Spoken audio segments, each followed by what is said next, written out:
Good morning students. आज हम P block के तत्वों का अध्ययन करेंगे।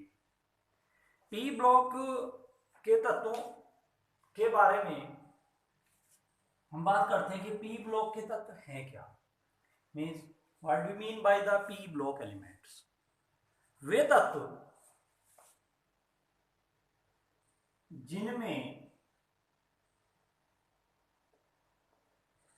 अंतिम electron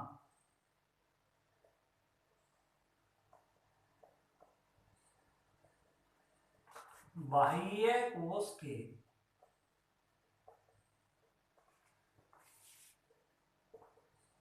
P उपकोश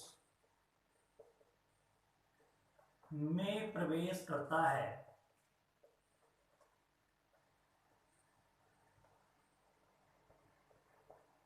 P block element कहलाते हैं।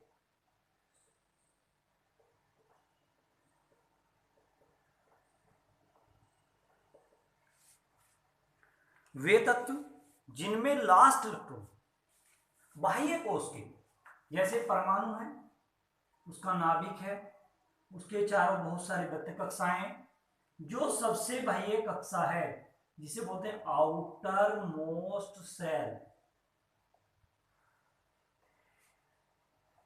में एस और पी दो कोश होते हैं, क्योंकि बोहर बरी नियम के अनुसार किसी भी बाह्य कक्षा में अधिकतम इलेक्ट्रॉनों की संख्या 8 हो सकती है। और कल आपको बताया था कि एस में अधिकतम 2 और पी में अधिकतम 6 इलेक्ट्रॉन रह सकते हैं। तो बाह्य कोश में केवल 2 ही उपकोश हो सकते हैं, एस और पी। तो बाह्य कोश के पी उपकोश में जब अंतिम इलेक्ट्रॉन प्रवेश करेगा, मींस पी उपकोश में इलेक्ट्रॉन कब प्रवेश करेगा? जब एस भर जाएगा, तो वो पी ब्लॉक के एलिमेंट कहलाएंगे। इसका मतलब बाह्य कक्षा को यदि हम n कहें तो NS2, पहले NS में 2 इलेक्ट्रॉन पूरे हो चुके होंगे, उसके बाद NP1, P में 1 इलेक्ट्रॉन गया होगा, P में 2 इलेक्ट्रॉन भी जा सकते हैं, मींस NS2 NP2 भी संभव है। P में 3 इलेक्ट्रॉन भी जा सकते हैं, NS2 NP3 भी पॉसिबल है, NS2 NP4 भी पॉसिबल है, NS2 NP5 भी पॉसिबल है, NS2 NP6 भी पॉसिबल है, परंतु 7 पॉसिबल नहीं है, क्योंकि पी कोश में अधिकतम इलेक्ट्रॉनों की संख्या 6 हो सकती है। तो वे तत्व जिनमें अंतिम इलेक्ट्रॉन बाह्य कोश के पी कोश में प्रवेश करता है, पी ब्लॉक एलिमेंट कहलाते हैं। पी ब्लॉक एलिमेंट के सामान्य इलेक्ट्रॉनिक विन्यास, जो सामान्य इलेक्ट्रॉनिक विन्यास हैं,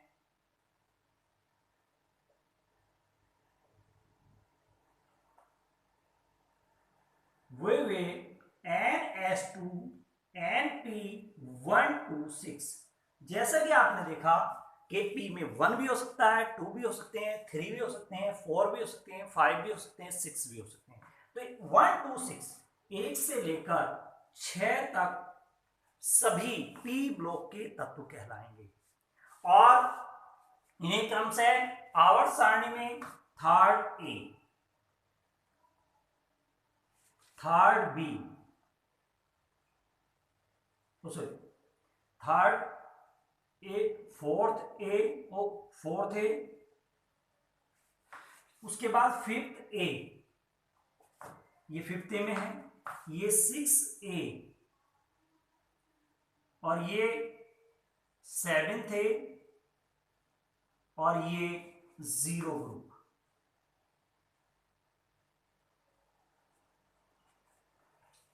तो जो आपको आवर्त सारणी बनाकर दिखाई थी कल, तो आवर्त सारणी का ये मॉड्यूल इस तरीके का आपको बनाकर दिखाया था। यहां पर आपने एस ब्लॉक को रखा था, यहाँ पर पी ब्लॉक को, यहाँ पर डी ब्लॉक को, और इसमें एफ ब्लॉक। तो ये जो पार्ट था, इसमें third A, fourth A, 5th A, 6th A, 7th ए और 0 ग्रुप, इन्हें नाम दिए गए थे और इसे वर्ग 13, 14, 15, 16, 17 और 18 भी कह सकते हैं। ये कल आपको बताया था।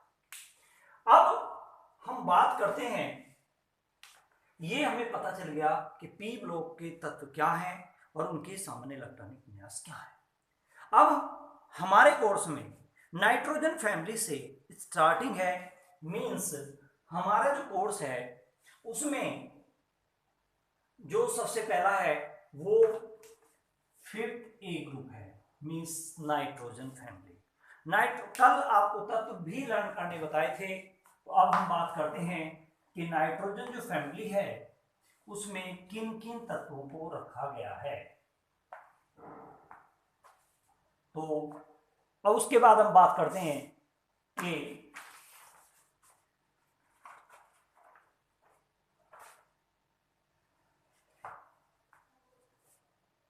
नाइट्रोजन फैमिली के बारे में हमें क्या अध्ययन करना है।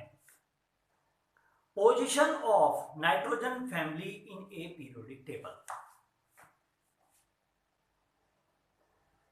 Position of nitrogen family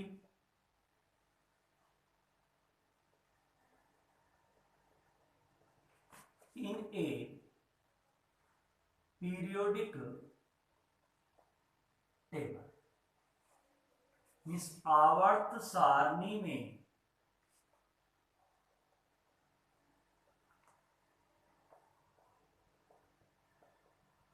nitrogen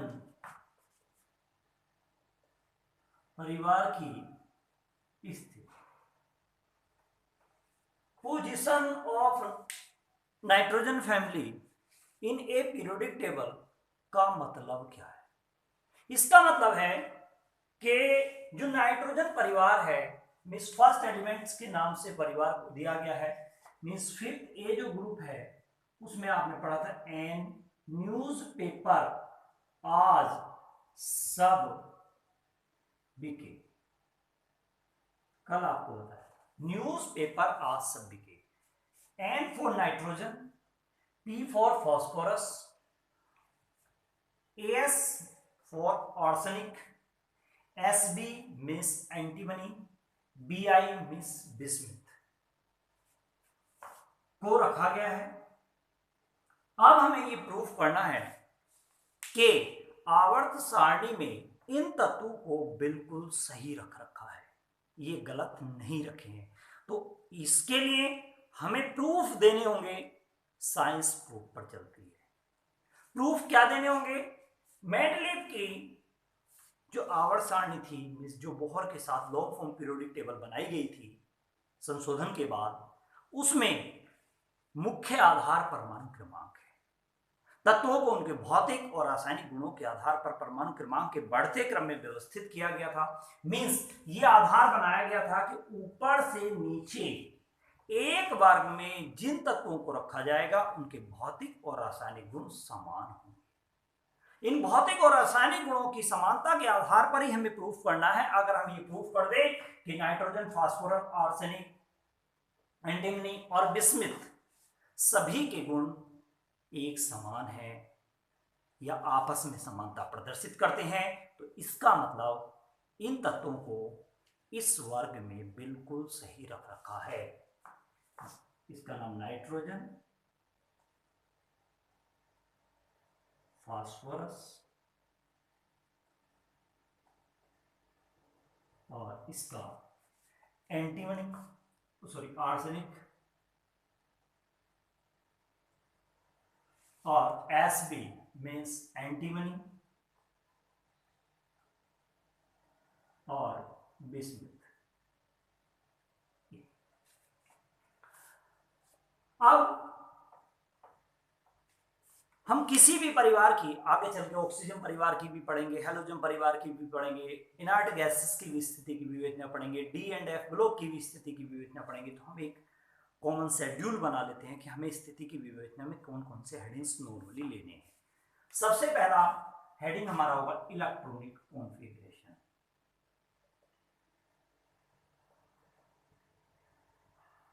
electron configuration means electronic विन्यास।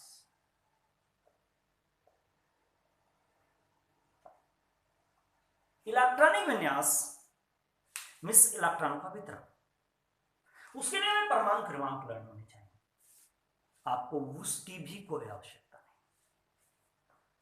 ये कौन से ग्रुप का है बस आपको ये पता होना चाहिए। न्यूज़पेपर आज सभी के 5th ग्रुप के हैं, जो जिस ग्रुप का है 2 के बाद वही लिख दीजिए 2 5। According to the Bohr Bury rule 2n², अगर n के प्लेस पर 1 रखते हैं हम तो 2 × 1 का स्क्वायर मीन्स 2, 2 × 2 का स्क्वायर मीन्स 8, 2 × 3 का स्क्वायर मीन्स 18, 2 × 4 का स्क्वायर मीन्स 32, 2 × 5 का स्क्वायर मीन्स 50। इससे क्या बेनिफिट होगा? 2 के बाद वो नंबर लिखना है जो जिस ग्रुप का। 6 ग्रुप में जाएंगे 6 लिखेंगे, 7 ग्रुप में जाएंगे 7 लिखेंगे, 0 ग्रुप में जाएंगे 8 लिखेंगे। 2 के बाद वो 8 आएगा, 2 8 5। 8 के बाद 18 आएगा, 2 8 18 5।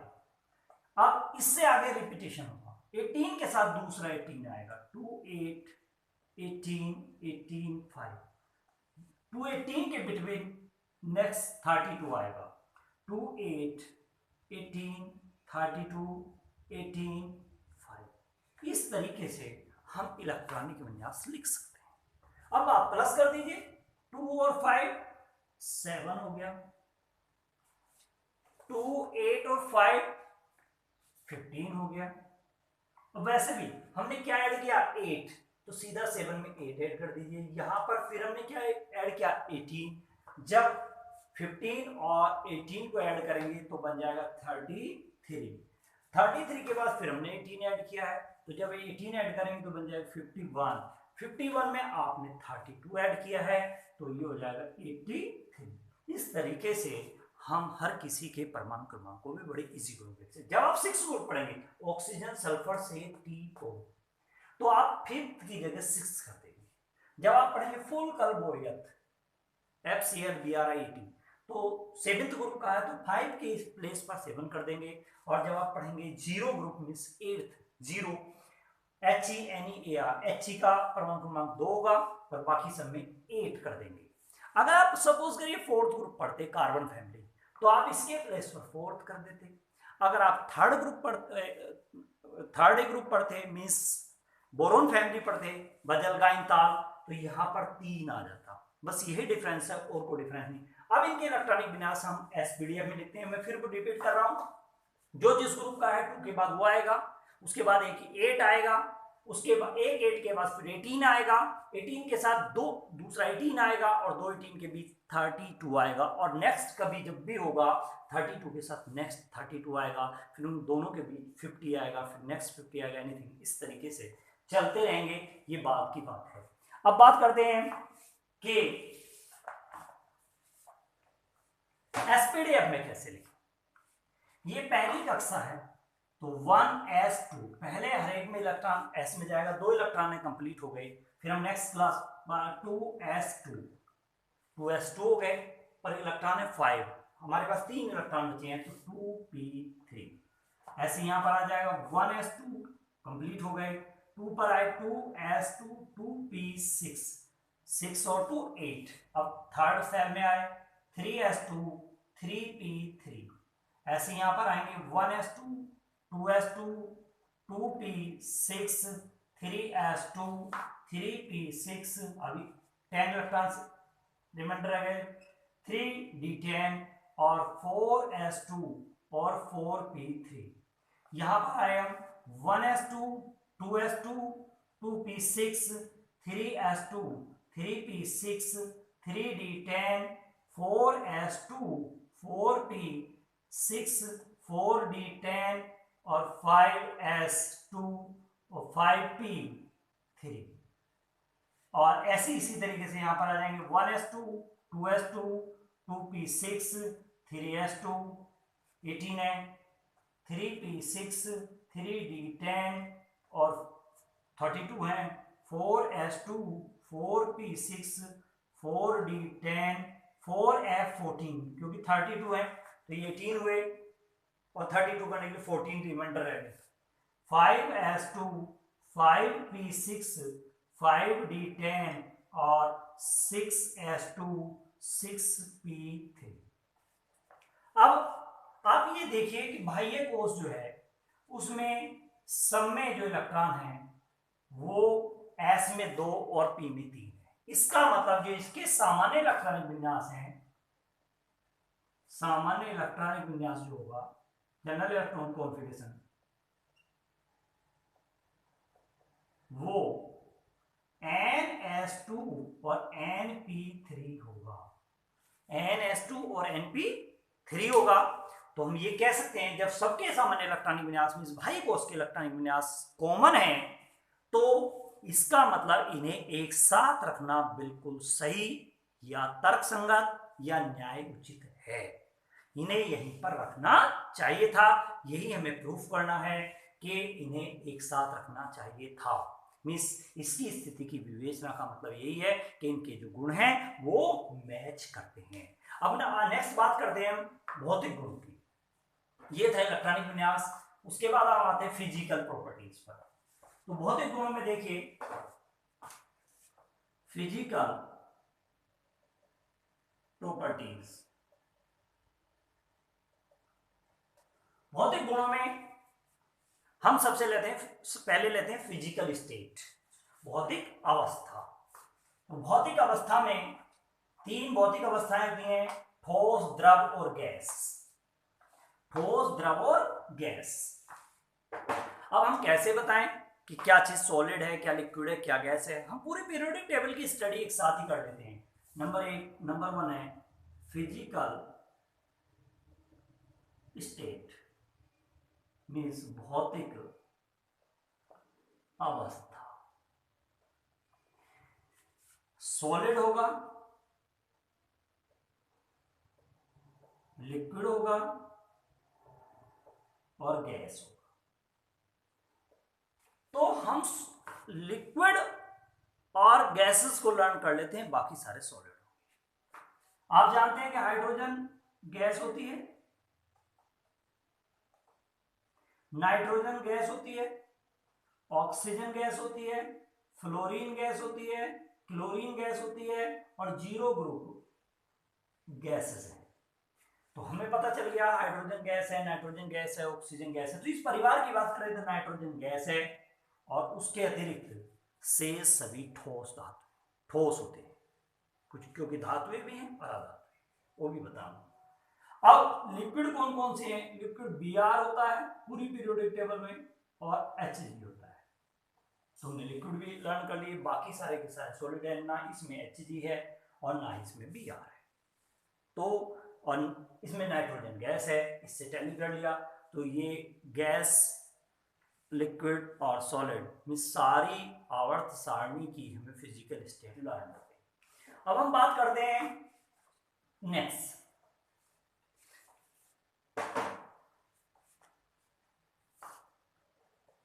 वैलेंसी, संयोजकता। संयोजकता आप जानते हैं कि बाह्य कोश में 8 इलेक्ट्रॉन पूरे करने के लिए, मिस बॉन्डिंग करने के लिए जितने भी इलेक्ट्रॉन पार्टिसिपेट करते हैं उन इलेक्ट्रॉन्स की संख्या जो होती है वो वैलेंसी कहलाती है। 5 इसके आउटर मोस्ट में इलेक्ट्रॉन है, तो इसकी 2 वैलेंसी हो सकती हैं कि ये 5 इलेक्ट्रॉन भी जो है डोनेट कर सकता है, तो 5 हो गई, और 3 इलेक्ट्रॉन किसी से एक्सेप्ट भी कर सकता है तो 3 हो गई, या शेयरिंग कर सकता है, यानी कुछ भी करे तो इसकी जो वैलेंसी है वो 3 और 5 होती है। अब नाइट्रोजन की जो वैलेंसी है वो कभी भी 5 नहीं हो सकती। ये चीज मैं आपको बताऊंगा कि नाइट्रोजन की संयोजकता 5 क्यों नहीं हो सकती है। अब उसके बाद है नेक्स्ट ऑक्सीडेशन नंबर। पहले इस क्वेश्चन को पढ़ते हैं फिर डिस्कस करते हैं। ऑक्सीडेशन नंबर मींस ऑक्सीकरण संख्या। ऑक्सीकरण संख्या इसकी -3, +3 और +5, तीनों तीन इलेक्ट्रॉन ले भी सकता है, 3 दे भी सकता है और 5 दे भी सकता है। तो दोनों सिचुएशंस बन सकती हैं। अब नेक्स्ट हेडिंग होगा हमारा मेल्टिंग एंड बॉइलिंग पॉइंट्स।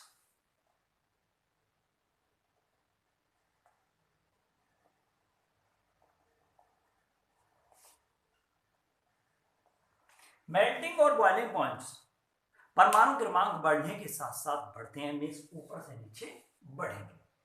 उसके बाद है metallic and non metallic property.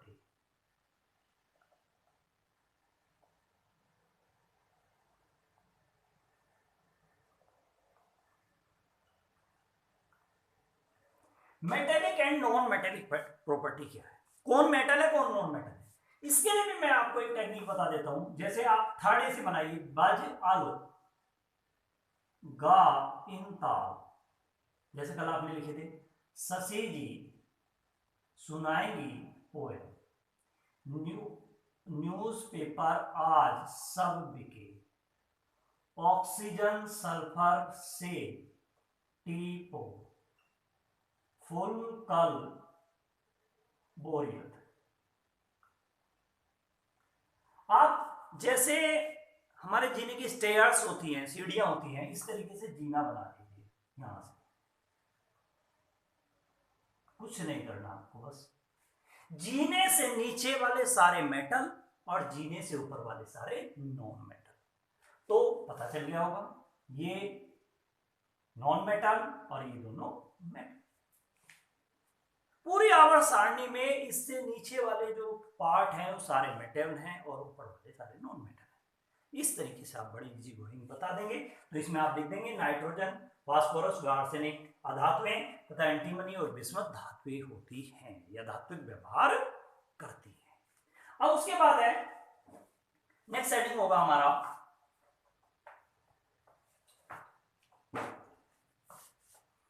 Atomic radius, means परमाणु त्रिज्या।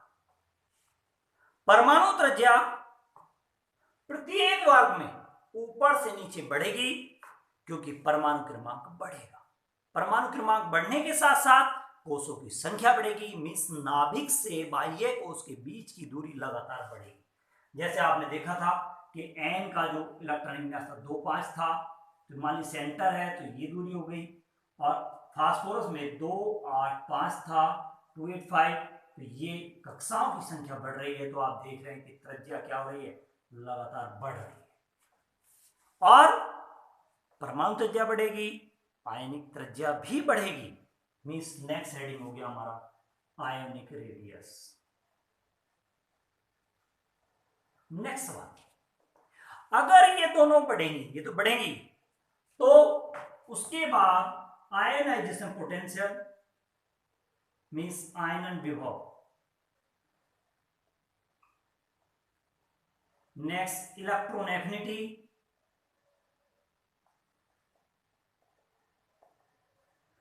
और नेक्स्ट इलेक्ट्रोनिगेटिविटी मीन्स आयनन विभव, इलेक्ट्रॉन बंधुता और विद्युत ऋणात्मकता। ये परमाणु त्रिज्या की उल्टी होती है।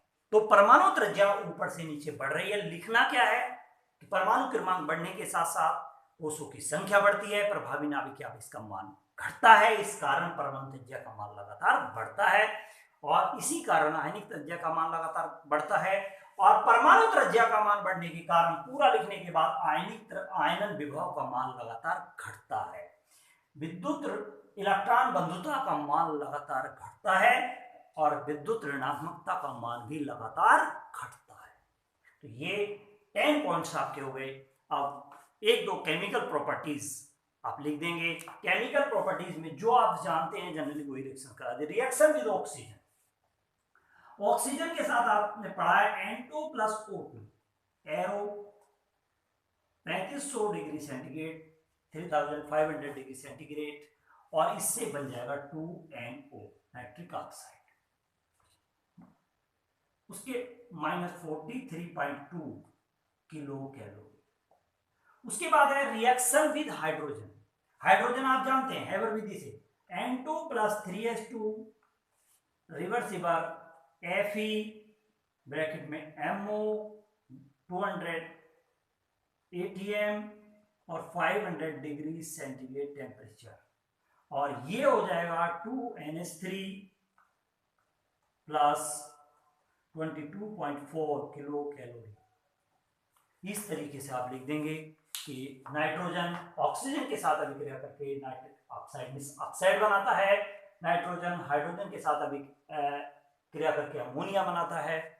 इसी तरीके से आप हैलोजन के साथ भी रिएक्शन कर सकते हैं, हैलोजन के साथ सभी हैलाइड बनाते हैं। अब एक सवाल था कि नाइट्रोजन की संयोजकता 5 नहीं हो सकती, जबकि सबकी संयोजकता 5 हो सकती है और एक ही ग्रुप के हैं। ये सारा क्वेश्चन लिखने के बाद आप लिख देंगे उपरोक्त सभी तत्वों means nitrogen, phosphorus, arsenic, antimony और बिस्मथ के बाह्य कोश के समान इलेक्ट्रॉनिक विन्यास, भौतिक गुणों में समानता, क्रमिक परिवर्तन ये बोलते हैं जो परमाणु त्रिज्या, आयनिक त्रिज्या, इलेक्ट्रॉन घनत्व, विद्युत ऋणात्मकता आदि जो है, तथा रासायनिक गुणों में समानता के आधार पर इन्हें आवर्त सारणी में फिफ्थ ए उपवर्ग में एक साथ रखना तर्क संगत या न्याय उचित है। तो ये आपका स्थिति की विवेचना कंप्लीट हुई। अब एक सवाल रह गया आपका कि इसकी नाइट्रोजन की जो संयोजकता है, वैलेंसी जो है वो 5 क्यों नहीं हो सकती। देखिए आपने NH3 पढ़ा होगा, कहीं पर NH5 नहीं पढ़ा। आपने NCl3 पढ़ा होगा, NCl5 नहीं पढ़ा। ये नहीं बन सकता है। सवाल भी आता है कि NCl3 बन सकता है, NCl5 क्यों नहीं बन सकता। It's a very important question. अब आप क्या करेंगे, N का इलेक्ट्रॉनिक विन्यास लिखेंगे, इलेक्ट्रॉनिक कॉन्फ़िगरेशन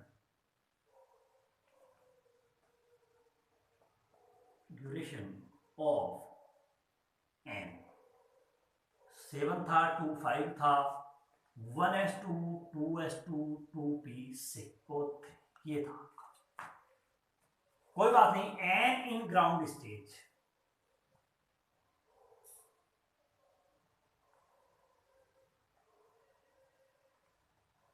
ग्राउंड स्टेज में क्या होगा, 1s होगा, 2s होगा, 2p होगा। s में एक ऑर्बिटल होता है, s में इसमें भी एक होगा, p में 3 होते हैं,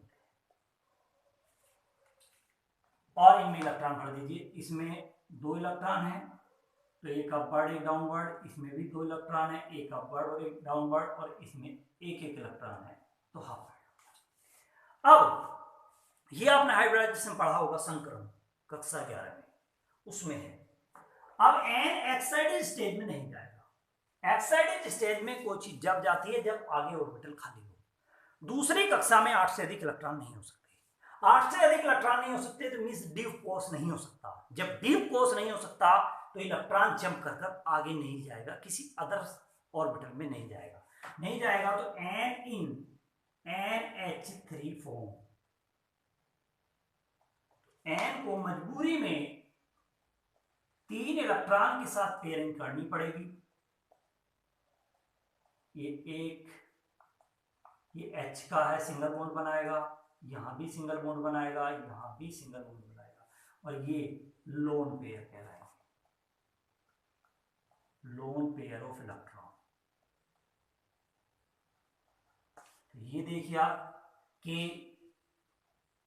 कितने बॉन्डिंग हुई, 3, तो इसकी संयोजकता 3 हो सकती है, 5 नहीं हो सकती। फास्फोरस के केस में अगर इसकी जगह हम P ले लें, क्या ले लें, P, तो P में यहां पर आ जाएगा 6 3s2 3p6 और 3p3 मीन्स 2 8 5, P की बात कर रहे हैं 15। ये अब इसे बाह्य कोश को बना लीजिए, इसकी कोई जरूरत नहीं है। 2s मीन्स 3s 3p और 3d खाली पड़ा रहेगा, ये 3d होता है। अब इलेक्ट्रॉन क्या करेगा, p in excited state, p in excited state excited stage में क्या होगा, जो ये बॉन्ड ये जो इलेक्ट्रॉन है ये वाला, ये यहां से निकलकर भाग जाएगा और ये यहां चला जाएगा डी में, ये यहां आ जाएगा, ये यहां आ जाएगा। तो अब कितने परमाणु चाहिए? 5। एक यहां बॉन्डिंग बनाएगा, एक यहां बनाएगा, एक यहां बनाएगा, एक यहां बनाएगा, एक यहां बनाएगा। मींस P जो होगा, P इन PCl5 फॉर्म, मींस या PH5 कुछ भी कह सकते हैं। ये एक Cl यहां होगा, एक Cl यहां होगा, एक Cl यहां होगा, एक Cl यहां होगा और एक यहां पर आ जाएगा। तो देखिए 5 जगह बॉन्डिंग हुई थी, इसकी संयुक्ता कितनी हो गई? 5। परंतु ये केस नाइट्रोजन के केस में नहीं बन सकता है। इस कारण NCl3 पॉसिबल है, NCl5 पॉसिबल नहीं है, जबकि PCl5 पॉसिबल है। ये एक्सेप्शनल सिचुएशन है। आज के लिए इतने काफी। धन्यवाद।